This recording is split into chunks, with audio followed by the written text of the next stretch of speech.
महापालिका निवडणुकांसाठी उमेदवारी अर्ज मागे घेण्याचा आज शेवटचा दिवस। दुपारी 3 वाजेपर्यंत उमेदवारी अर्ज मागे घेण्याची अंतिम मुदत। बंडखोरांचं बंड थंड करण्यात पक्षांना कितपत यश मिळणार याकडे लक्ष।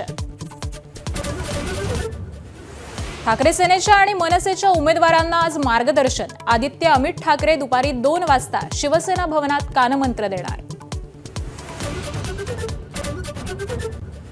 महापालिका निवडणुकांच्या पार्श्वभूमीवर राज्यात प्रचार सभांचा जोर वाढणार। प्रमुख पक्षांनी प्रचाराची रणनीती आखली। स्टार प्रचारकांची यादी जाहीर, तर राज्यभरात अनेक मोठ्या नेत्यांच्या प्रचार सभा मेळाव्यांचं नियोजन।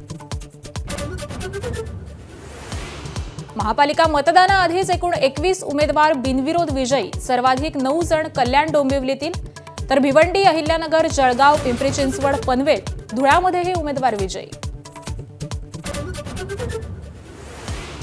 छत्रपती संभाजीनगर महापालिका प्रशासनाचा भोंगळ कारभार समोर। मयत झालेल्या शिक्षकांवर पालिकेनं सोपवलं निवडणुकीचं काम। प्रशिक्षणासाठी गैरहजर राहिल्यानं कारवाई का होऊ नये अशी नोटीसही बजावली। छत्रपती संभाजीनगर महानगरपालिका निवडणुकीत आरोप प्रत्यारोपांच्या फैरी। उमेदवारांनाही अर्ज मागे घेण्यासाठी धमकावलं जात असल्याचा अंबादास दानवेंचा आरोप, तर स्वतःचे उमेदवार निवडून आणावेत, केणेकरांचा पलटवार। पुण्यात एमपीएससीच्या विद्यार्थ्यांचं आंदोलन। पीएसआय परीक्षेची जाहिरात उशिरा आल्यानं वयोमर्यादा वाढवण्याची विद्यार्थ्यांची मागणी, तर सर्वपक्षीय राजकीय नेत्यांचाही विद्यार्थ्यांच्या मागणीला पाठिंबा।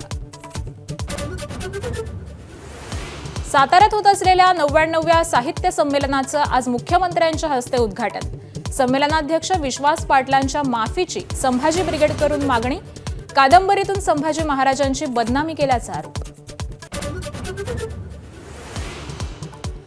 लोकलचा पास आता रेल वन ॲपवरून काढता येणार। यूटीएस ॲप कायमस्वरूपी बंद।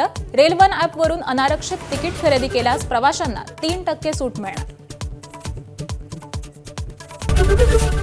एबीपी माझा, उघडा डोळे बघा नीट।